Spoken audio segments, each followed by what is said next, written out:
Belts Inc.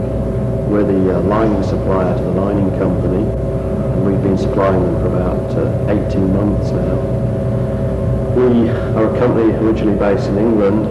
We have 60 contractors who we supply on 5 continents, and we've been involved in the industry since 1975 at the inception of cured-in-place lining. We're very pleased to work with a lining company on the Danforth project, which had some peculiar specification requirements, and I'm glad we were able jointly to fulfill them all. We are very interested in dealing with companies like the lining company who operate in enforced specification areas, because it's where our company can excel through its ISO 9002 qualifications.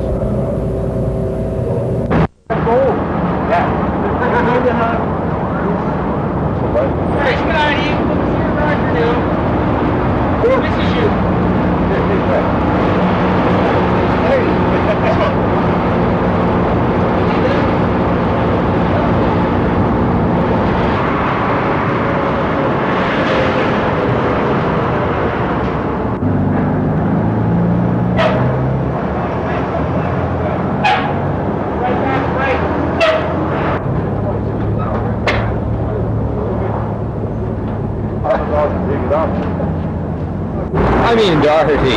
I'm with Trenches Design Engineering. We were hired by the mining company to work with them on the City of Toronto Danforth project. The City of Toronto Danforth project was one of those projects that you really remember for being a really satisfying project. Our involvement came on 2 parts of the project. First of all, we provided the ASTM F1216 design for the liners on the job.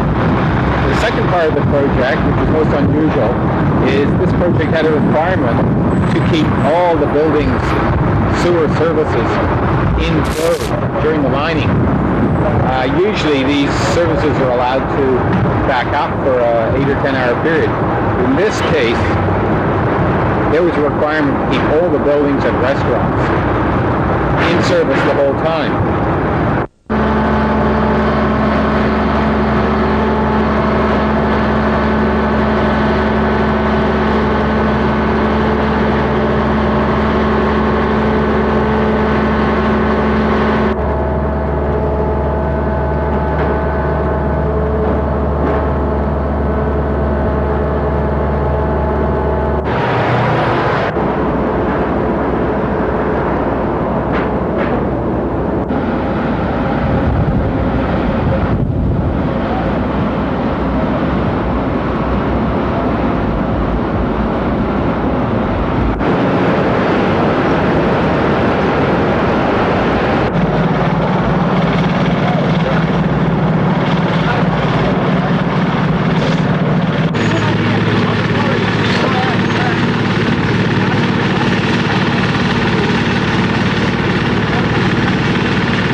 The City of Toronto has a tough compliance policy ensuring that each inversion is tested by the city in an independent test laboratory. Hi, my name is Tony Arajo. I'm the laboratory manager for Trodem Technical Services. We were contracted by the City of Toronto Works Department to do the inspection and testing of the CIPP lining material on the Danforth contract. We would receive raw samples from the city the following morning after the material had been cast in place. And what you'll end up with after you've done the test is a specimen that's bent like this. The flexural strength of the material is a measure of how strong the material is in bending, basically how much force it takes to bend the material. The flexural modulus of the material is a measure of the stiffness of the material. How much force does it take to deflect it a certain amount when you initially start to bend the material. The contract, or the Danforth contract, basically found that the materials that were tested for the lining company were either well within specification, generally speaking 1.2 to 2 times higher than the specified requirements under ASTM F1216.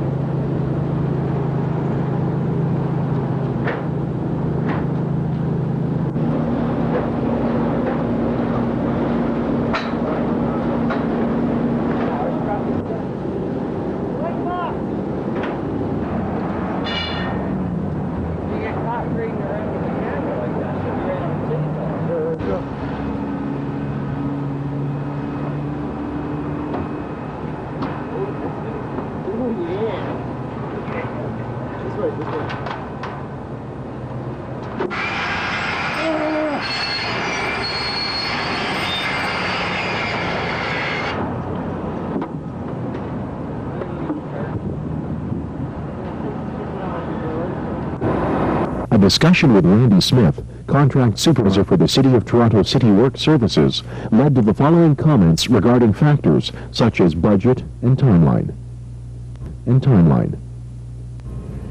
My role was to review the tender submissions to ensure they were satisfactory, and then the overall project supervision with a view to ensuring the contract was done according to the specifications, with minimal disruption to the business communities down on the Danforth, the traveling public, and while doing all that, make sure it all goes down safely.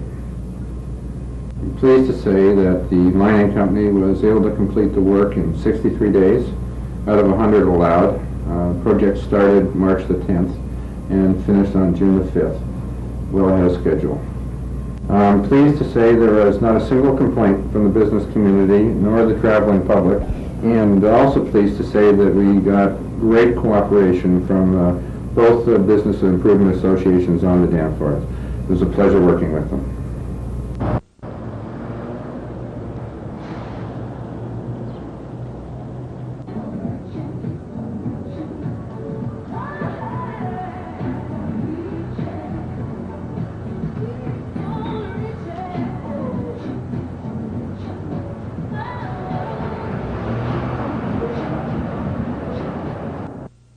The lining company, using its Team Liner product, was able to handle the toughest job for one of the most demanding customers in North America.